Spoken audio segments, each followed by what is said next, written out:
देखिए, पहली चीज तो ज्यादा चिंतित होने की जरूरत नहीं थी। लास्ट वीक के करेक्शन के बाद भी मार्केट कुछ ईयर ऑन ईयर 30% ऊपर है। उसमें उसके कॉन्टेक्स्ट में 3-4% की करेक्शन मेरे ख्याल से अच्छी बात थी।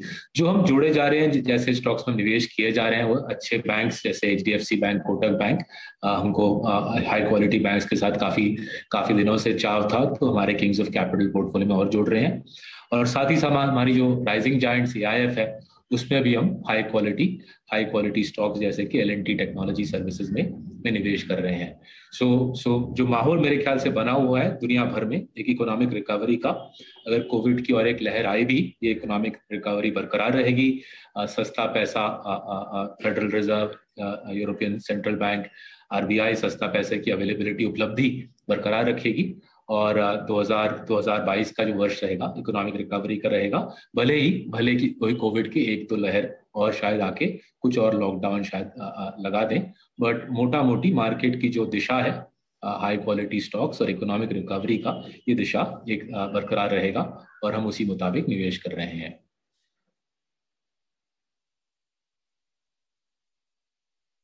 मुखर्जी साहब, हमारे विदेशी मित्र बहुत नाराज हैं। 50,000 52,000 करोड़ रुपया विड्रॉ हुआ अक्टूबर और नवंबर में, और कोई भी ऐसी आपको रिवर्सल नहीं आता हुआ दिख रहा दिसंबर में भी। कोई खास ऐसे कारण जो आपको लगता है इनकी नाराजगी के, और कब ये आपको नाराजगी समाप्त होती हुई दिखती है? कौन सा एक लेवल ऐसा निफ्टी का जहां पर आपको लगता है कि विदेशी पैसा बाजार में वापस आएगा? देखिए, जहां तक बात रहती है विदेशी पैसे की, जो जो लॉन्ग टर्म ओरिएंटेड जो पैसा है, जो पेंशन फंड का पैसा है, प्राइवेट इक्विटी का जो पैसा है, जो एंडोमेंट का पैसा है, वो तो जहां तक मैं देख रहा हूँ भारी पैमाने से इंडिया की तरफ आ रही है। इंडिया से जा नहीं रही, इंडिया की तरफ आ रही है। आप IPO की बात कर रहे थे कुछ देर पहले। IPO में जो विदेशी पैसा लगा है उसको देखिए। हमारे जो खुद के जो हमारे फॉरेन जो हमारे एडवाइजरी अकाउंट्स है, जहाँ पे हम विदेशी निवेशकों को सलाह देते हैं उनकी पोर्टफोलियो के बारे में, वहां पे भी हमको काफी अच्छी इनफ्लो दिख रही है ना। रही बात शॉर्ट टर्म विदेशी पैसे की, जो ट्रैकर फंड का पैसा है, जो विदेशी पैसा ट्रैकर फंड के माध्यम से हिंदुस्तान की तरफ आता है, जाहिर है वहां पे जब मार्केट की पुल बैक होती है, ट्रैकर फंड का पैसा उसको कॉपी करता है, उसको मिटेट करता है, एंड कुछ हद तक वो पैसा निकल जाता है। बट जो स्ट्रक्चरल विदेशी पैसा है, लॉन्ग टर्म पैसा है, वो इंडिया के बारे में बहुत कंस्ट्रक्टिव है। और जैसे जैसे चाइना का रवैया दुनिया के साथ साथ कुछ अग्रेसिव बन रहा है, चाइना के साथ लगाव विदेशी निवेशक का कम हो रहा है, उसके साथ साथ इंडिया के साथ विदेशी निवेशक का लगाव और बढ़ रहा है। अगर विदेशी निवेशक को एक साथ साइड में छोड़ दे, जो डोमेस्टिक पैसा है, जो हिंदुस्तान का खुद का पैसा है, वो मेरे ख्याल से भारी पैमाने में मार्केट की तरफ आ रहा है। एंड 2022-2023 में मैं बहुत कॉन्फिडेंट हूँ कि डोमेस्टिक पैसे की जो लहर है वो इंडियन मार्केट की तरफ जोर शोर से आती रहेगी। सौरभ जी, ये बात है, थोड़ा सा अगर आप देखें उन स्टॉक्स पे जिनमें रिसेंटली पिटाई हुई, लेकिन हमने नंबर्स काफ़ी स्ट्रॉन्ग देखे थे, जहां पे कंपनीज ने प्राइस हाइक्स काफ़ी लिया। Just putting instance of Asian paints, Pidilite, in stocks को देखिए, नंबर्स अच्छे थे। बड़ी चीज़ थी वॉल्यूम्स और डिमांड काफ़ी स्ट्रॉन्ग थी, और कंपनीज ने समहाउ अपने मार्जिन्स को, डिमांड काफ़ी स्ट्रॉन्ग थी लेकिन मार्जिन्स को प्राइस हाइक्स के साथ अगर आप देखें कुछ हद तक सस्टेन करने की कोशिश करी। इन कंपनीज पर आप करें, just putting instance of Asian paints, Pidilite, Berger, Havells ने बहुत सब्सटेंशियल मूव दिया। इस स्पेस को आप कैसे रीड कर रहे हैं सर, और इस डिप पर क्या आप अप्रोच रखेंगे इस स्पेस पे? देखिए, जैसे कि हम कई सालों से बोले जा रहे हैं, इंडिया में हाई क्वालिटी कंपनीज की काफी कमी है। हमारे ख्याल से हिंदुस्तान में नो मोर देन 30 मैक्सिमम, अगर मुझसे पूछे 30 हाई क्वालिटी कंपनीज है हमारे देश में स्टॉक मार्केट में। और इन कंपनीज में कंटिन्यूअस निवेश रखना, इन कंपनीज कंटिन्यूअस पैसा लगाना बहुत अहम है अगर आप हिंदुस्तानी मार्केट में सक्सीड करना चाहते हो, रादर देन इधर उधर के टूटे हुए बैंक, कमजोर metals mining companies. High quality companies में निवेश करना बहुत जरूरी है। और उसी तरीके से हमने Titan, Asian Paints, Pidilite, Berger Paints, इन प्रकार के स्टॉक्स में हमारे फ्लैगशिप पोर्टफोलियो में करीबन, अगर आप मुझसे पूछे लास्ट 1.5 साल में करीबन हमने 8,000 करोड़ लगाए होंगे ऐसे स्टॉक्स में। सो वो सिलसिला जारी है। हमको उनकी फर्स्ट हाफ की परफॉर्मेंस बहुत अच्छी लगी। ये सारी जो कंपनीज के मैं नाम बोल रहा था, मेरे को लास्ट पहले 6 महीने की परफॉर्मेंस जबरदस्त लगी। इनफैक्ट अगर मुझसे पूछे जो करंट माहौल मेरे को लग रहा है, हाई क्वालिटी कंपनीज की जो बोर्ड रूम में जो माहौल लग रहा है, जिस प्रकार का अग्रेशन, जिस प्रकार की सोच कि कंपटीशन को तबाह करनी है, मार्केट को कब्जा करना है, बिजनेस को ग्रो करना है, डीलरशिप्स और बढ़ानी है, एक्विजिशन करना है, इस प्रकार का मैंने कंस्ट्रक्टिव माहौल इंडिया के टॉप बोर्ड रूम्स में लास्ट 10 सालों में नहीं देखा है, जो आज देखने को मिल रहा है। सो अंडरलाइंग बिजनेस सेंटिमेंट की बात करें, वो बहुत मजबूत है। एंड जैसे मैं बोल रहा हूँ, इस प्रकार का जोशीला बिजनेस सेंटिमेंट टॉप कंपनीज के बोर्ड रूम में मैंने लास्ट दशक में देखा नहीं था, तो काफी अच्छा लग रहा है देख के। जी, आपने एनिमल स्पिरिट्स की बात करी जो आपको कैपेसिटी एक्सपेंशन में होते हुए दिख रहे हैं। मुखर्जी साहब, सिर्फ मुझे 10 सेकंड दीजिए, बाजार दिन के उच्चतम लेवल पर है, जरा मैं उसको मार्क करता हूं और फिर आपके पास दोबारा जुड़ता हूं। 17,081, 55 अंक ऊपर निफ्टी दिन के उच्चतम लेवल पर, और बैंक निफ्टी कुछ ही सेकंड्स में आपको वापस हरे निशान में आता हुआ दिख सकता है। तेजी आ रही है आईटी स्टॉक्स की वजह से। टीसीएस ऑलमोस्ट 3500, इन्फोसिस 1700 के पार, और आप बढ़िया मूव्स आते हुए देख रहे हैं बजाज फाइनेंस में 6922। मुखर्जी साहब, एक ब्रॉडर प्रश्न मैं आपसे यह जानना चाहता हूं कि कुछ सेंटिमेंट में ठेस लगी है बिकवाली जो आपने क्रिप्टो बाजार में देखी, और कुछ परेशानी हम लोगों को दिख रही है शायद उन सेक्टर्स में जहां पर फेस्टिव सीजन के बावजूद अच्छी डिमांड नहीं आई। मेरा रुझान ऑटो पर था। क्या स्ट्रक्चरल बुल मार्केट भारत में अभी भी बरकरार है? देखिए, ऑटो सेक्टर की बात रही, वो तो सप्लाई साइड का इशू था। जहां पे सप्लाई साइड की इशू ऑटो सेक्टर में नहीं है, जैसे कि ट्रक्स और 3 व्हीलर्स, वहां पे डिमांड की कोई शॉर्टेज तो नजर नहीं आ रही। सेल्स और डिमांड दोनों काफी बुलिश पिक्चर पेंट कर रहे हैं।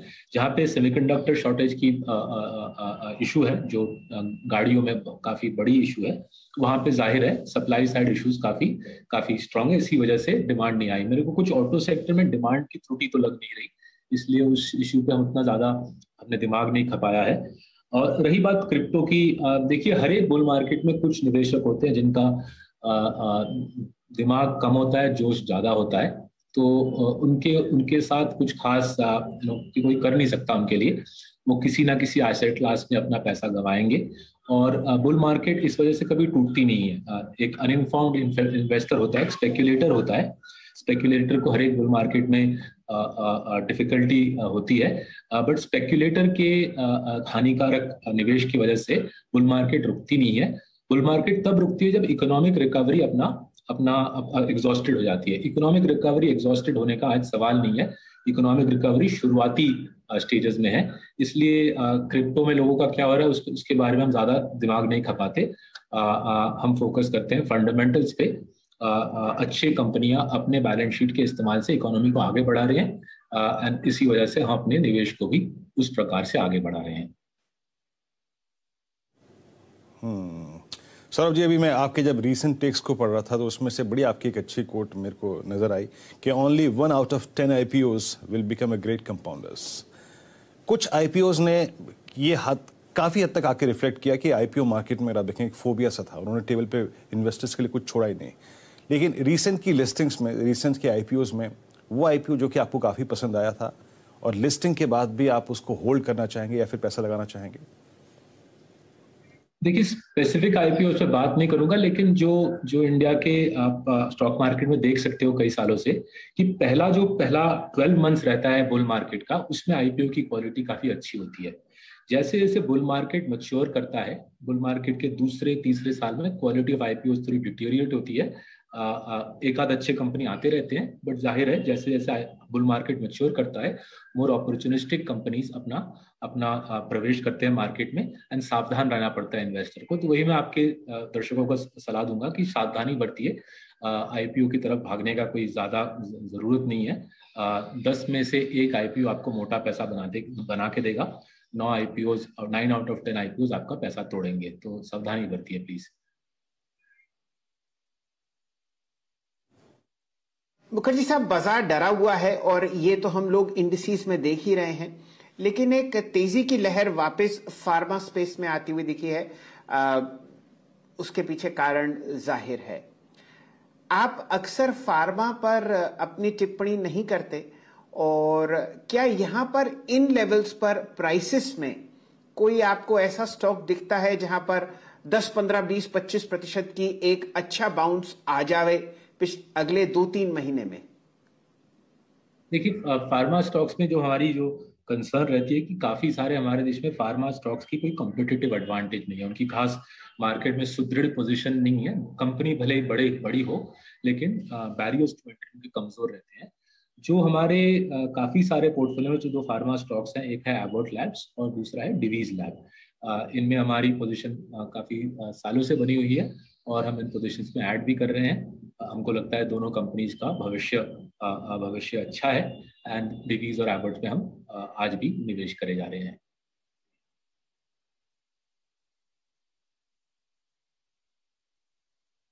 चलिए, अब चलते हैं एक और सेक्टर के तरफ सौरभ जी, और इस पर आपकी प्रतिक्रिया जानना चाहेंगे।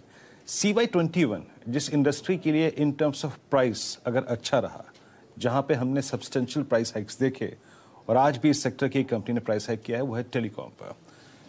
ये प्राइस हाइक्स बढ़ते हुए फ्री कैश फ्लोज, आरपीयूज में अगर आप देखें तो तब्दीली, और बाकी डेटा में कितनी ग्रोथ है तो वो हम देख ही सकते हैं। मैंने 2017 के बाद से लेकर अब तक आपकी सर इस स्पेस में टेलीकॉम पे राय क्या है, और इस ये जो प्राइस हाइक का क्रम है अभी जारी रहेगा, आपको लगता है क्या? देखिए, अच्छी बात है कि टेलीकॉम सेक्टर की हालत सुधरी है। बिल्कुल आपने ठीक बोला कि टेलीकॉम सेक्टर में जो जो उछाल आई है लास्ट 6-8 महीने में, इनके फाइनेंशियल हेल्थ के लिए बिल्कुल बिल्कुल अच्छा है। बिल्कुल करेक्ट बात बोली है। जो स्ट्रक्चरली टेलीकॉम सेक्टर में दुनिया भर में दिक्कत रही है, सिर्फ हिंदुस्तान की चैलेंज नहीं है, दुनिया भर में ये चैलेंज रहा है टेलीकॉम सेक्टर में कि ये इस सेक्टर में बैरियर टू एंट्री बना के, कॉम्पिटिटिव एडवांटेज बना के खेलना बहुत मुश्किल है। जाहिर है सरकार का अहम हिस्सा रहता है, दुनिया भर में टेलीकॉम सेक्टर में सरकार का अहम हिस्सा रहता है। और जो ये लाइसेंसिंग की प्रक्रिया है, इससे पूरा का पूरा फ्री कैश फ्लो कंपनी का खिंच जाता है। कंपनी की फ्री कैश फ्लो सरकार की तरफ चली जाती है लाइसेंसिंग की प्रक्रिया में। इसलिए दुनिया भर में लास्ट 1-2 दशक में टेलीकॉम सेक्टर में पैसा बनाना मुश्किल रहा है। इसी वजह से हिंदुस्तान में भी हम सावधानी बरतते हैं इस सेक्टर के प्रति। जी, मुखर्जी साहब, बहुत बहुत शुक्रिया आप हमारे साथ जुड़े, और इस परेशानी के दौर में जहां पर बाजार आपको चिंता के साथ फिलहाल ट्रेड करता हुआ दिख रहा है, आपने अपनी राय दी। मैं उम्मीद करता हूं ये जो गिरावट देखी है लगभग 9% की बैंक निफ्टी पर और 6-7% की निफ्टी पर, आपके पोर्टफोलियो में अच्छे काउंटर्स को लोअर प्राइसेस पर जोड़ती हुई दिखेगी। आपने अपना समय निकाला, उसके लिए आपकी बहुत बहुत आभार। चलिए वापस बाजार को जोड़ते हैं। निफ्टी दिन के उच्चतम लेवल पर